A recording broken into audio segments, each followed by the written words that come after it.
Hi friends, आइए हम जानते हैं जब हम एक कॉमर्शियल लिटिगेशन यानी जहां पे कॉमर्शियल डिस्प्यूट्स हैं उस केस में कॉमर्शियल लिटिगेशन केस फाइल होती है। और दूसरा जो आता है वो है मनी रिकवरी सूट। लेकिन किस तरह के डिस्प्यूट को हम कॉमर्शियल डिस्प्यूट बोलते हैं और अगर उस कॉमर्शियल डिस्प्यूट के डेफिनेशन में नहीं आएगा और पैसे का डिस्प्यूट है उस केस में मनी रिकवरी सूट फाइल होंगे। तो यहाँ पे जो कॉमर्शियल कोड्स एक्ट 2015 है, सेक्शन 2 क्लॉज सी में डिफाइन किया गया है कि जो कॉमर्शियल डिस्प्यूट्स हैं उसमें क्या क्या इंक्लूड होंगे, यानी किस तरह के डिस्प्यूट को हम कॉमर्शियल डिस्प्यूट में आएगा वो सेक्शन 2 क्लॉज सी डिफाइन करता है कॉमर्शियल कोड्स एक्ट।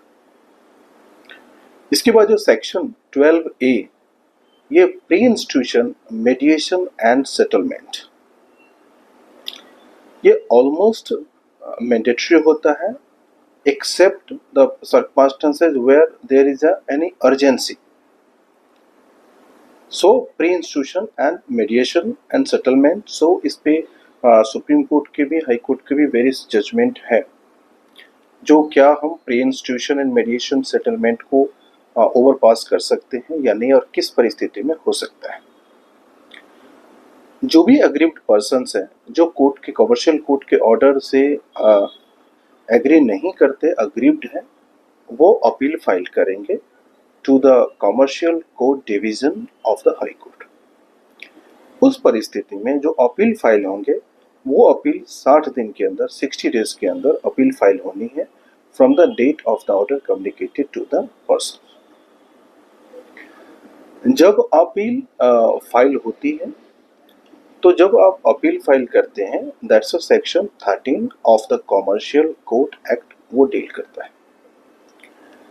जब आप अपील फाइल करते हैं तो जो डिस्पोजल ऑफ अपील जो section 14 of the commercial courts act deal करता है कि जो अपील फाइल हुई उसके डिस्पोजल कितने समय के अंदर होना है। So the disposal is to be completed within a period of 6 months from the date of the filing of the appeal. तो जब भी मनी का डिस्प्यूट हो, जब भी ट्रांजेक्शन्स का डिस्प्यूट हो, तो क्या ये कॉमर्शियल डिस्प्यूट में आएगा या नहीं आएगा, तो पहले हमें सेक्शन 2 क्लॉज सी को ऑफ कॉमर्शियल कोड्स एक्ट 2015 को देखना है, उसी में डिफाइंड है commercial disputes. To get more information related to this, please subscribe our channel. Thank you.